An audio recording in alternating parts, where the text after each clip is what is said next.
Good evening, good evening, good evening, and welcome to Couch Conversations with the Doctors, where health is wealth. What night is it tonight? It is Monday night, and it is time for Couch Conversations with the Doctors. So, on tonight, we're going to have a conversation about rheumatology. So, Joe is going to lead us off in that conversation, and I'm going to leave it up to Joe and Doug to educate you guys on rheumatology. Remember to get your questions in. Of course, you can send them as always the way that you usually do, and we're right here for you. Go right ahead, Joe. Yeah, well, I want to welcome everybody. Thank them for joining. It's always a pleasure to be here. Look forward to seeing the congressman when he can join. But and I'm not a doctor, but I know a lot about health and more so public health. But Doug knows about rheumatology. People have probably heard the word, but they don't know what it is. And in medicine, we have a lot of subspecialties. And one of those subspecialties is rheumatology. It's a area of internal medicine. It focuses on diagnosis and in treating autoimmune diseases, musculoskeletal pain disorders. And if you're like me, you probably have some bad knees, and he can talk about that. And there's also this issue of osteoporosis. So I'm going to stop there, give Doug the opportunity to maybe chime in. I see Dr. Mason has joined us. Well, Joseph, I really Are you appreciate there, you. Are you with us, Dr. Mason?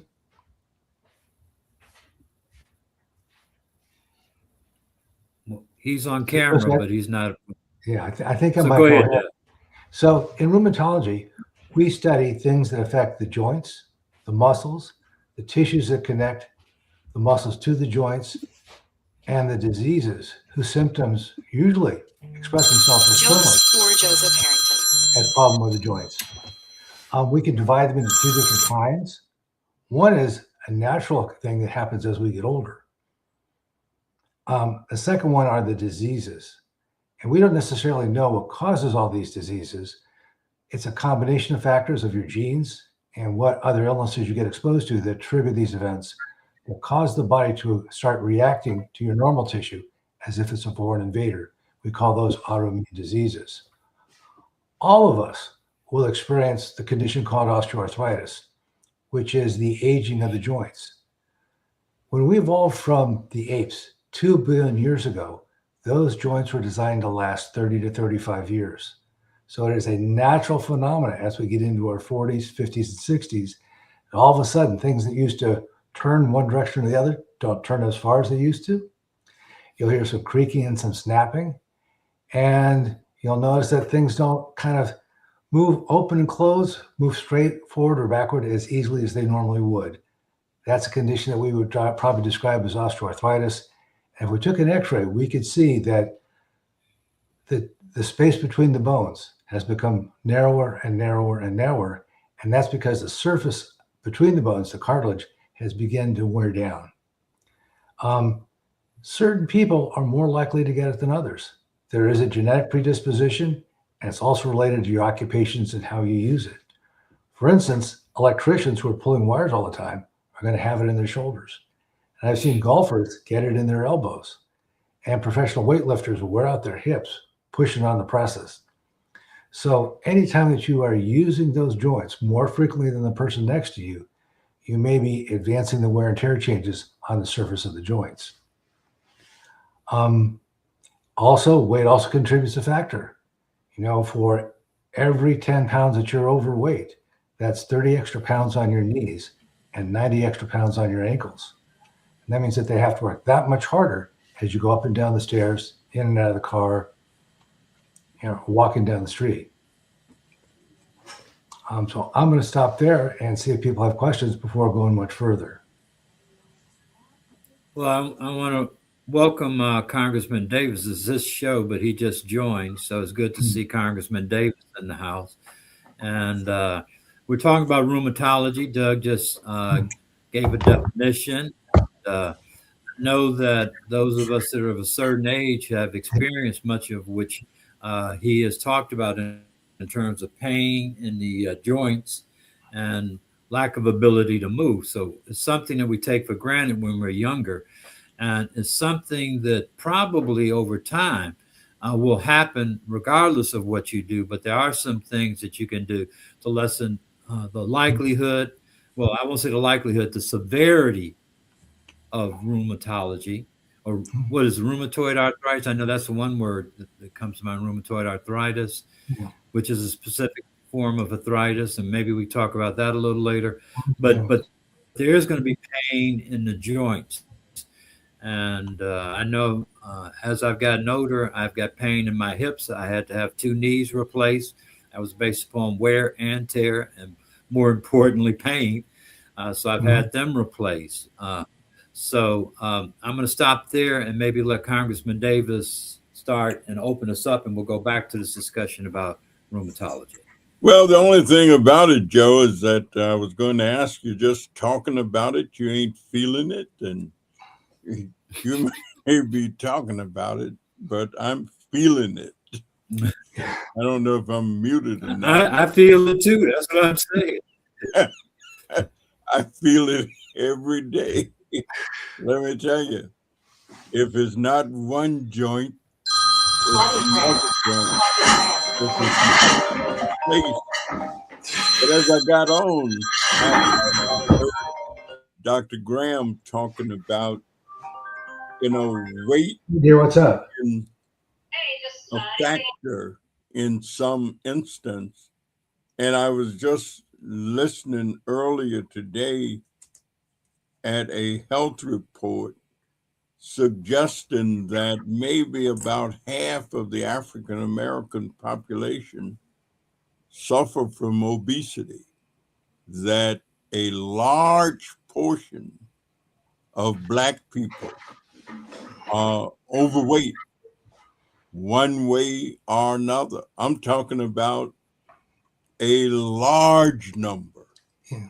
And I guess any question that I would have would be, does obesity add to the likelihood that one is going to experience arthritis?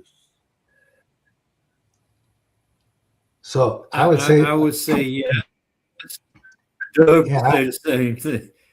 yeah, I would agree with Joseph. And unfortunately, you're more likely to get osteoarthritis in your lower back, your hips, and your knees because the extra weight of work that your body has to have to move that extra weight. So it is a real contributing factor. Plus, you're probably not exercising as much, and you need to keep those muscles strong to keep everything moving in the right order. There's kind of a pattern of movement that your knees and ankles move in and requires all the muscles to be equally strong. That may not happen as you gain more and more weight. So you lose conditioning and fitness as well. It's kind of double. If that be the case, then how do we convince African Americans to be more engaged in physical activity? And I understand that some of the physical activity does not have to be all that strenuous, that it doesn't have to be jumping up and down. And it does not have to be hard-nosed stretching, that if it is done with regularity, and if one kind of approaches it by, kind of getting into it, although not so overtly, some of us, we become sedentary and thinking that, is there a way to really move the needle on this? Yeah, And I would go ahead. I'll wait for you to finish, Dan. no, that's it. That was my question. Well, I'm going to jump in, and I'm going to let Doug, because he's the expert. But I do want to point out there was a program that the American Heart Association, American Cancer Society, and the American Diabetes Association put together maybe about 15 or 20 years ago. it was called Everyday Choices. And it talked about the things people could do to prevent what we would call the early onset of disease. Those are simple things. One thing is just moving. We talk about physical activity, but physical activity, if you break it down to as small as possible, is just moving and possibly lifting, moving and lifting. Some people jog for exercise. Some people walk for exercise. That gets your heart rate up, gets your heart beating a little bit faster. And if you do that, you know, that'll help. Some people lift weights, and some people do exercises where you can lift your own body weight, like push-ups. You can do push-ups. So there are things people could do every single day to lessen the likelihood that the conditions that Doug talked about would occur. It won't prevent, lessen the likelihood that they would occur. But even if they did occur, they may not be as challenging as people find them to be. You know, I was saying earlier that you know, I was very active. I'm still very active. I try to work out every day. I have a bike in the house. I go for bike rides. I go for walks. I lift weights 3 times a week. I'm very careful about I'm very conscious of what I eat. But I've told people that I can't tell people what they should do, and I practice it myself. So I've incorporated all those things into my daily life. So for me, getting up in the morning and not moving to some degree, having some degree of physical activity is abnormal. But I've done it to the point where that's what I do. Some people get up immediately and they think about taking a shower and getting dressed. I think about carving out enough time to maybe get on my bike for a few minutes, maybe do some sit-ups or some other thing. Maybe if I have time, lift weights, then shower, then get dressed, and if I got time, eat a little something. But we can improve our health just by doing simple things and including some level of movement and activity in our daily lives. But most people say they don't have time, and I would argue it's not that you don't have time, you have failed to make time to do it. Yeah. I think that's right, Joseph. The other thing I think about is, you know, part of this is leadership. You know, who's in your community, who's leading by example, both ways, both good and bad. And so you have to deal with both sides of that. And the other thing is, I'm kind of a big fan of group activities. You know, if you are doing this with your friends or you're doing this with other people, you know, you are interacting, you're moving, but you also have people kind of checking you out, making sure that you're doing enough rather than, you know, taking a day off. So I think that it's real hard to do that regularly, day in and day out, unless you're a very, very organized and disciplined person. But there may be benefits to you doing this as a group with other people, like walking groups. You know, for instance, in the winter, going to some of these indoor malls and walking that mall for a period of time so you get your steps in. But another problem is, what are the other things that are available in your environment? If you live where there's a food desert, that makes the problem twice as hard. You know, if you live in an environment where you don't have access to places where you can exercise freely without worrying, that's a problem too. So we can talk about this, but we really have to understand what's the setting that's occurring and what are the possibilities. Well, you know, I think that learning to practice what you preach, and I must declare, Joe, that you're kind of a role model of mine in terms of an individual who seemed to have reached the point or appeared to actually do what you say. And I really appreciated your comment earlier in terms of saying, if you were going to be a health educator, if you were going to be that, you was going to practice what that meant, so that you weren't just saying, here's what ought to happen, that you're demonstrating that you can really do this if you put yourself to it and decide. I try to do some of that, and it's not the easiest thing in the world to do. I'm saying, and one really would have to concentrate and be very serious about it in order to do it. And so I commend you, to be very honest about it, Well, thank you. for leading. Yeah, that's what I mean when I say you can't lead where you don't go, and you can't teach what you don't know. And so trying to listen to somebody say what ought to be done, but they ain't doing it. Say it's kind of like my daddy used to say the same thing, except he'd never been to school and stuff. He would always say, I'd rather see a sermon than hear one any day. And we didn't know what he was talking about.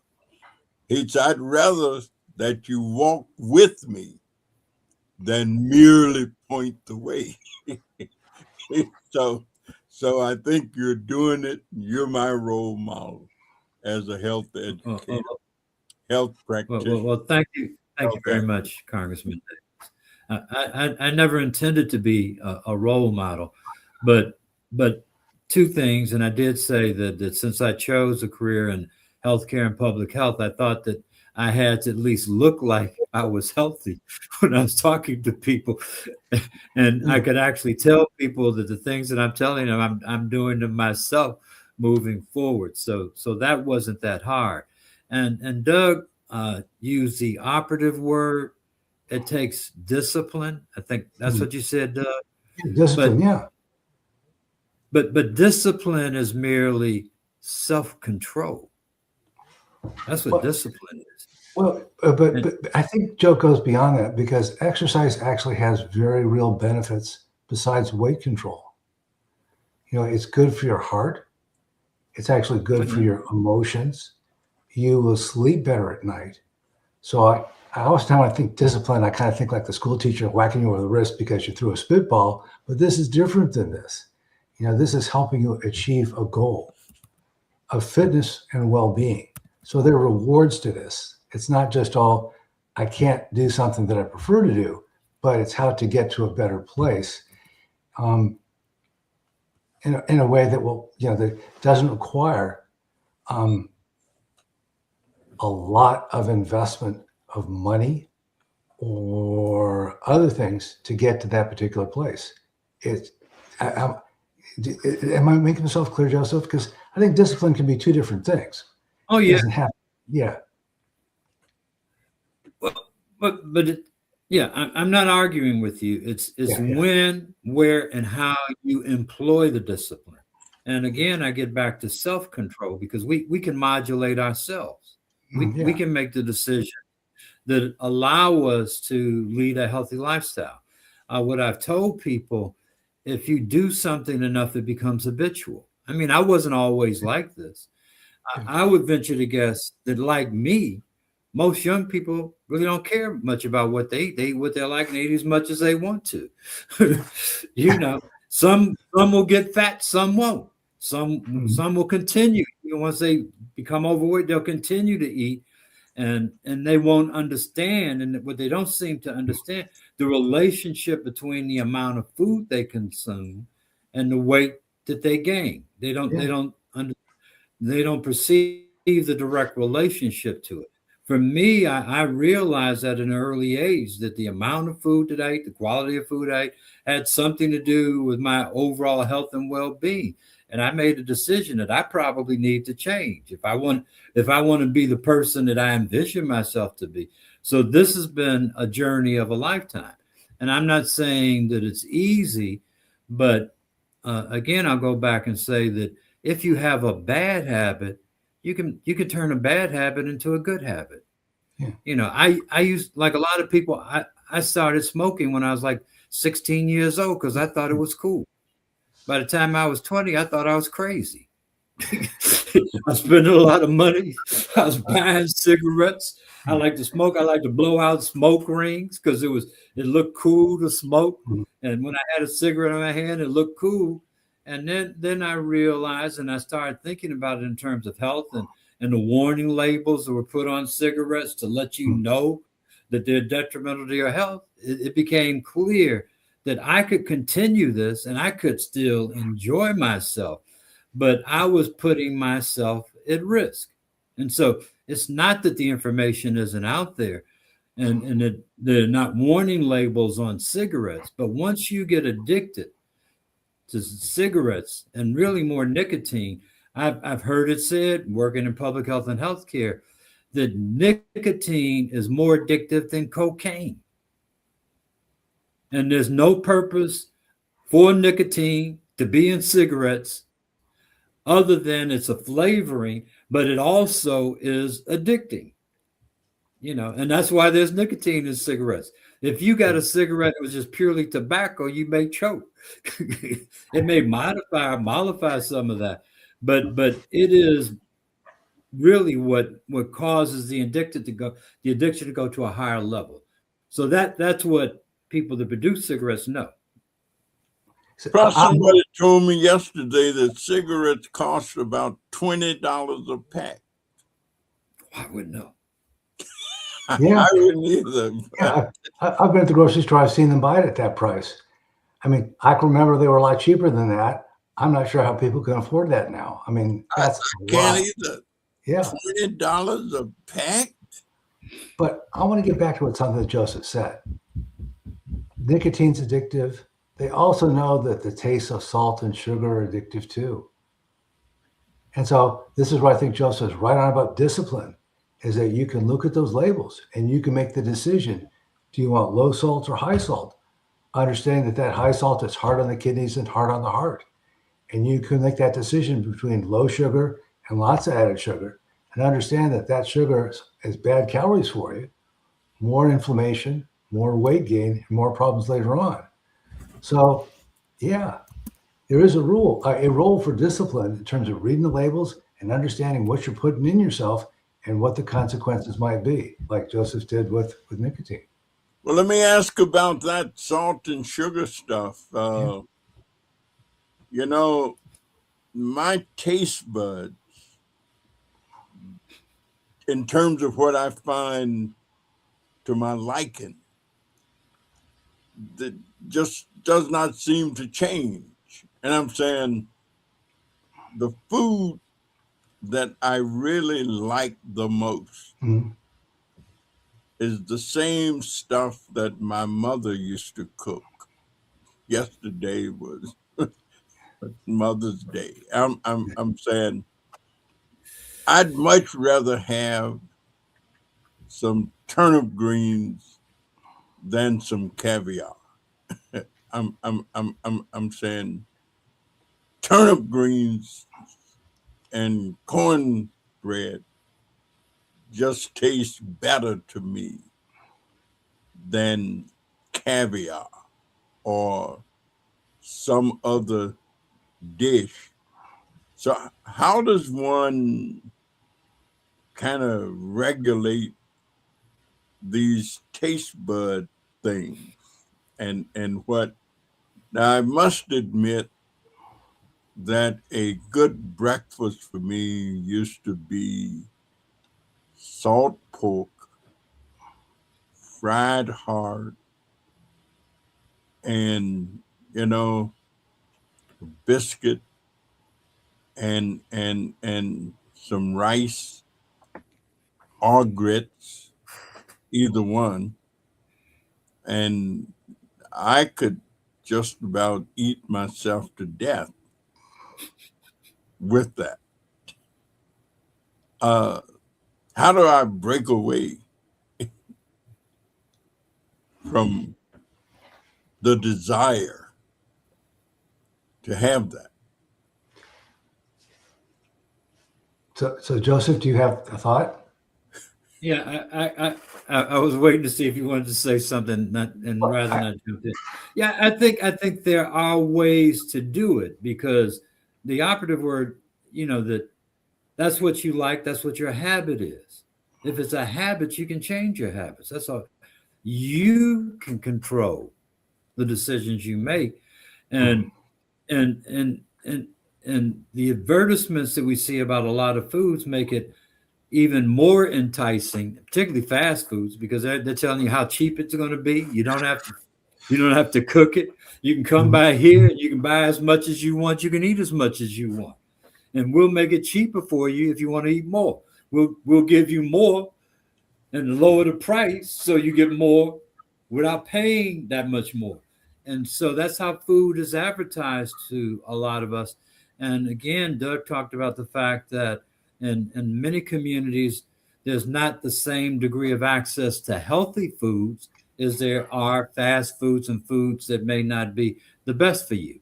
Also, there's the fact that if you don't prepare the food, you don't know how it's prepared, you don't even know what they put into the food. And so you're eating a lot of things that may taste good, they may not be good for you, but you don't even know how they were prepared, what may have happened.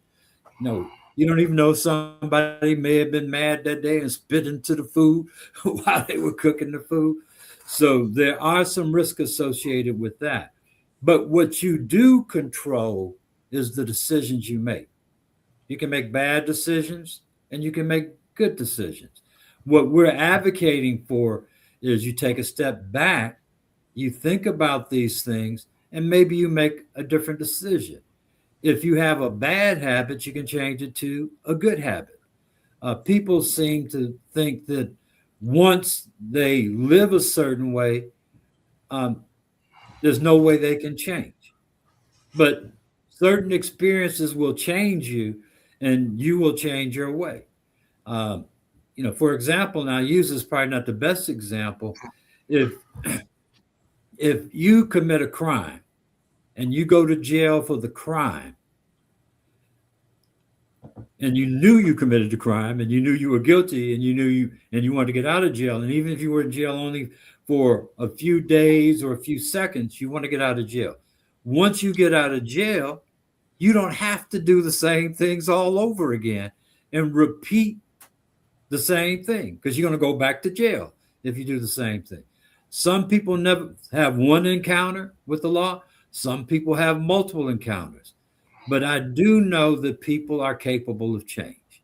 And what you may be eating today, over time, you could change it, but it starts somewhere. It starts with you making a decision, one that I'm going to change, and taking your time. And you may fail, but if you fall down, you can get up and you can try again. So I'm encouraging people just to try to do it. You don't have to do it. And even if you're moderately successful, you'll be better off in the long run than if you hadn't made any change whatsoever.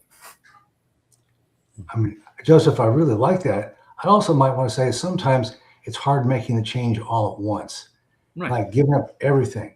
And so maybe you want to break it down into steps and say, maybe I'll have half as much as I used to. I also recommend trying new foods and new places if you can, because sometimes you might get introduced to something that you enjoy. It may not be the same as what you started with, but it gives you an opportunity to still enjoy what you're doing, enjoy food.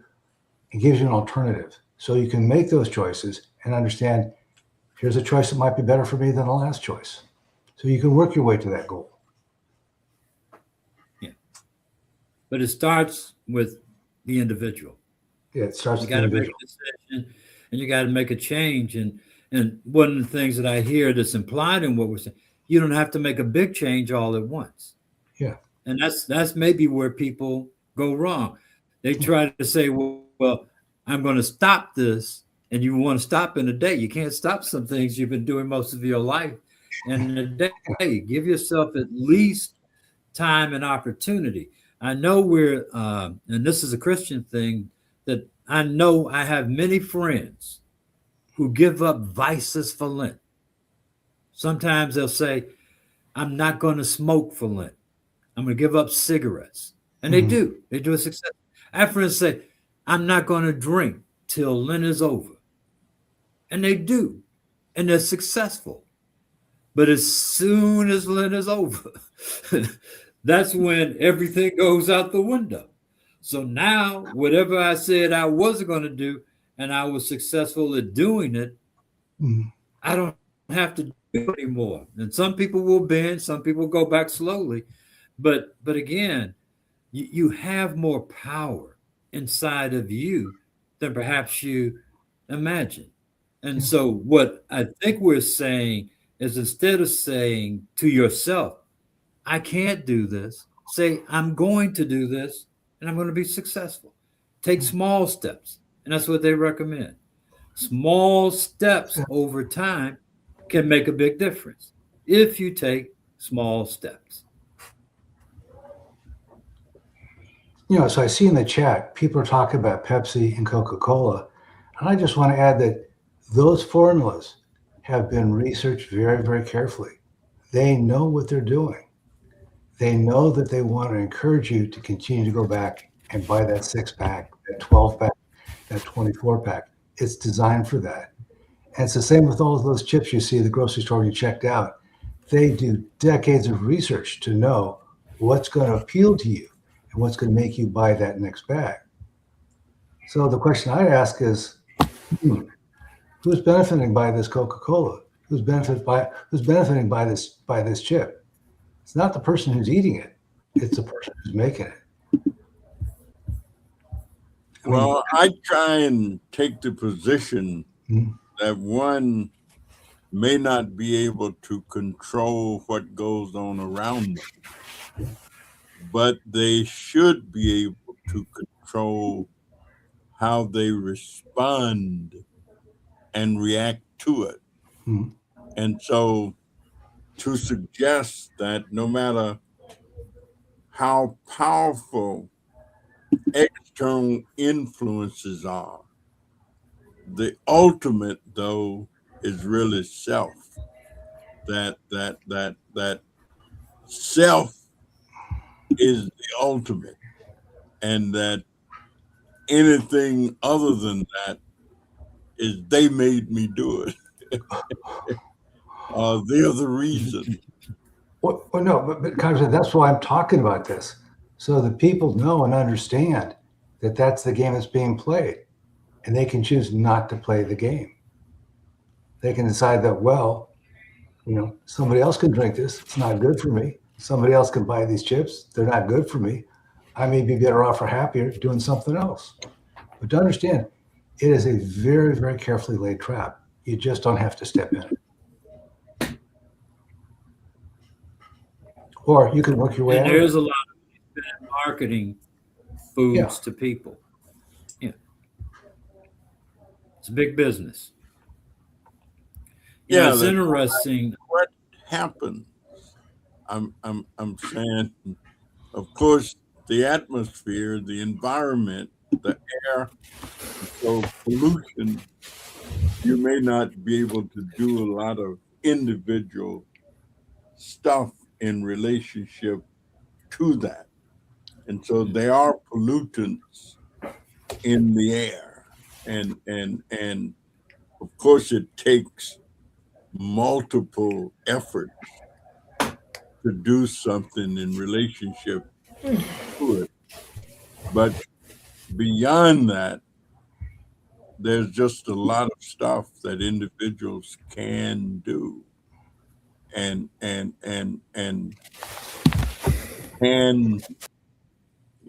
make the difference. And of course, having good practitioners, I went to see my primary care physician on Saturday, and we were both gloating a little bit in terms of what some of my numbers were. And he says, I'm delighted that you got these kind of numbers. I said, you're not as delighted as I am. Because they scare me to death when I see them in a different direction.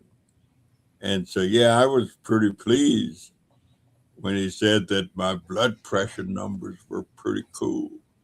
And that, you know, matter of fact, I could have jumped and shouted when he told me what they were and that my blood sugar stuff was all right too.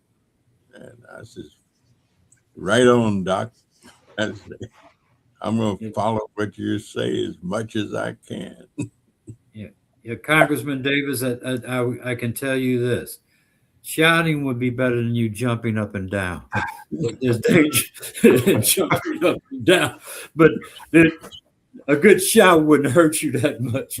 If you jump up and down, there might be some other problems, you know. And as we get older, we realize that while we want to jump up and down for joy, it's probably safer that we stay close to the ground, as close to the ground as possible.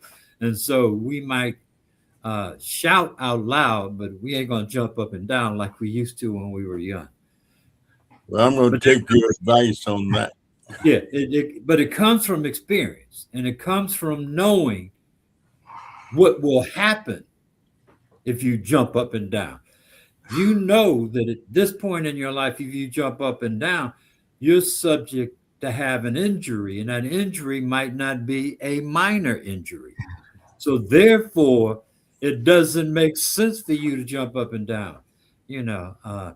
And so when people become joyful, one of the things they like to do is to jump up and down.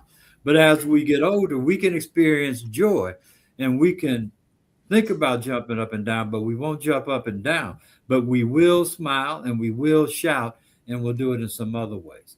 So people can change. I mean, it is possible to change regardless of how long you've had a habit, a bad habit, and you need to change. You are capable of change. So that's not a real issue. You need to figure out, or you need to just take the first step and then stick with it. In time, things will be different. Well, outstanding. Sister Bonnie is here with us, and she says good evening to everyone. And she also says happy birthday to Dr. Miller. So it was happy birthday to Dr. Miller. Connie Taylor is here, and she says good evening to everyone. I see that my sister Melanie Winston is here, and she says good evening to all. Patricia Porter Rowlands is here, and she says good evening to all just as well. Claiborne Wade is here, and he says DKD is the best congressman. Also, Yolanda Williams is here, and she says good evening to everyone. Everyone over at the Core Center is here, and they're saying good evening just as well.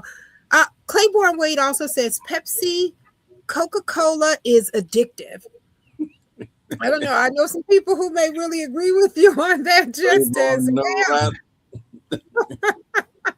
I see Jack Orloff is here with us just as well. Claiborne Wade also says that's how I am. That's how I am with Pepsi and Coca-Cola. I tried cold turkey and I thought I was going to die. He said, you are totally correct, Dr. Graham. But you know what, Claiborne Wade, you can do it. Just stick with it. You can do it. You can overcome Coca-Cola and Pepsi. Trust and believe you can. I want to say hey to President Carrie Steele, who is here with us just as well, and she is watching too. Well, go right ahead, Joe. Well, yeah, they're not really addicted to Coca-Cola or Pepsi or 7-Up. What they're addicted to is sugar. There's the sugar they put into it. There's a secret ingredient. There's a secret sauce in anything. They like the taste of the sugar, and the sugar can give you a rush and a high. It's just like smoking a cigarette. So it's not just the Coca-Cola. It's the way the Coca-Cola is prepared. You know, it's just like anything.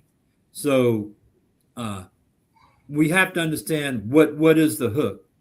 And once we understand what the hook is, we'll put ourselves in a better position. You hear me talking on the phone, right?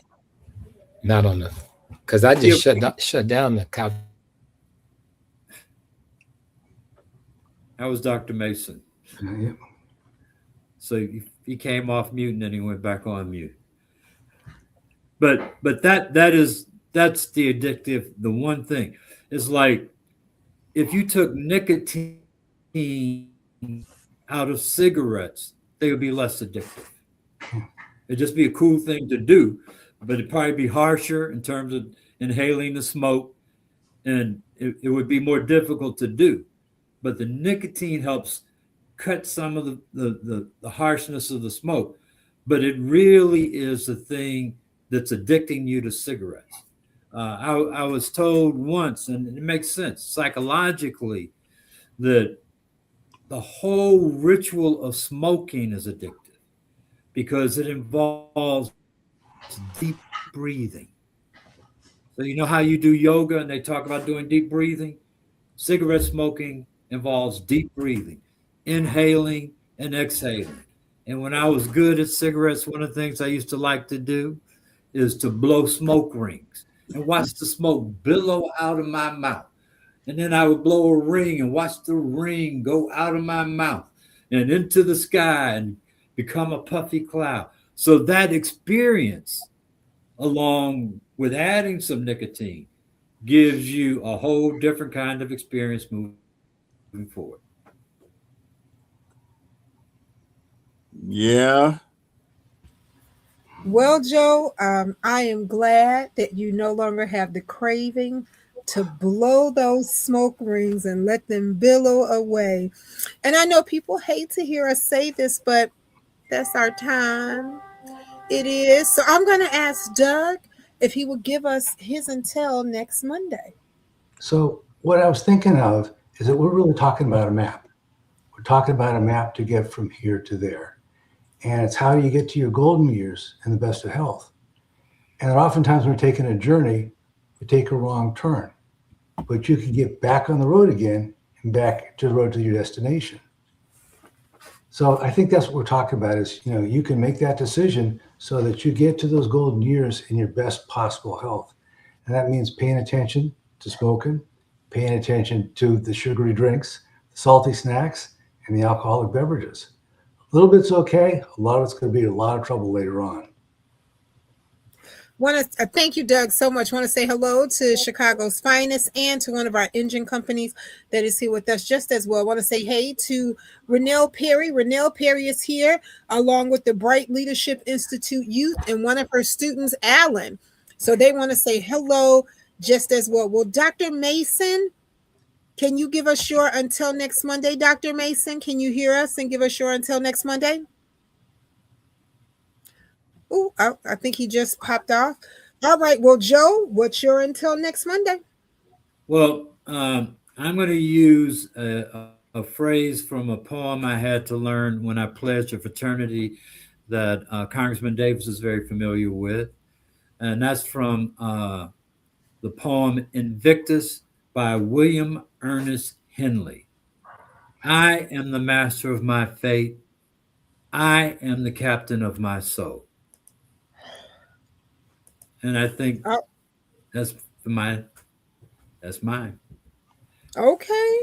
All right. Want to say hey to the guys in the garage. I did not forget you. I see that you reminded me again, and I thank you to our guys who watch faithfully all the time. Well, Congressman, as always, take us home. Well, let me tell you, these discussions are so profound in terms of the realities of life. And I was thinking of my definition that I use for healthy and being healthy. And I always say that in addition to quality of life and period of life and all these other things, is that one is healthy when they're able to fulfill their social role obligations. And it seems to me that there are individuals in our country trying to prevent us from fulfilling our social role obligations.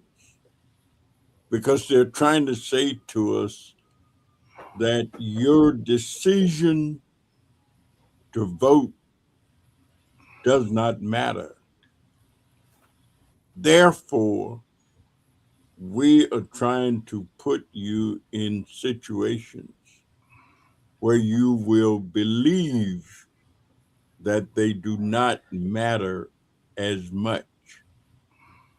And so when we experience all of the gerrymandering that is taking place and being attempted in our country, these elements are saying we want to put you in a position where you believe that your participation will not count.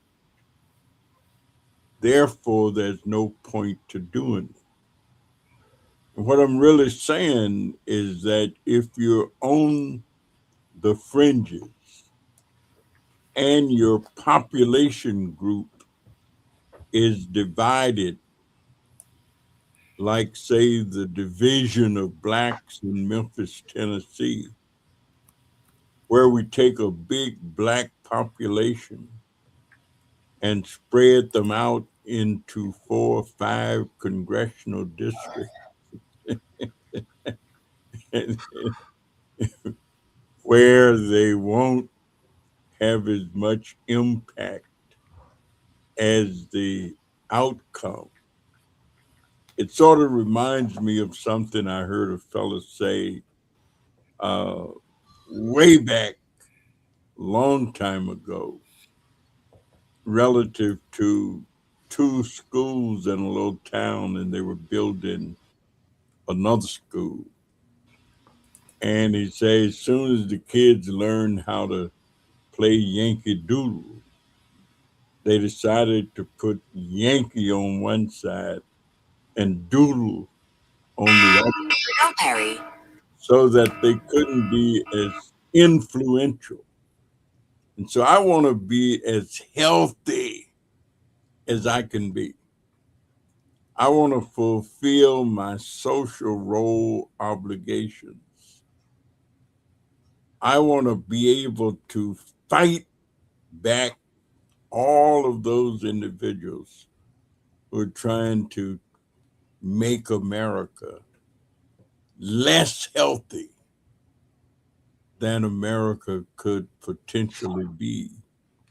Because if the individuals can't experience social role obligations freely and as desirable as they want it to be, then their health is being impeded.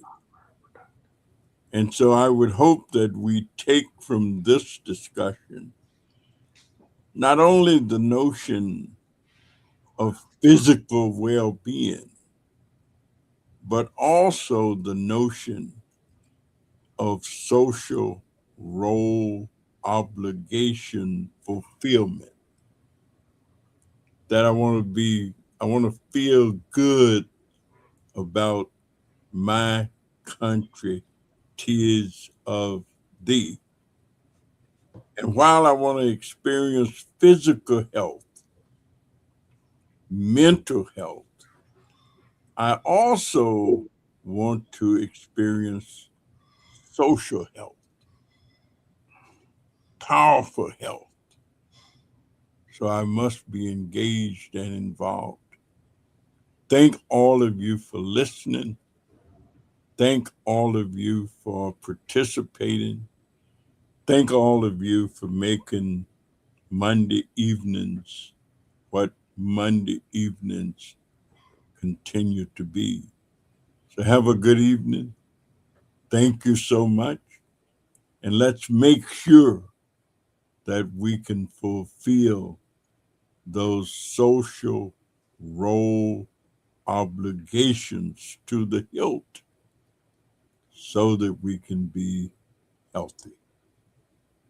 Thank you. Have a good night. Right on.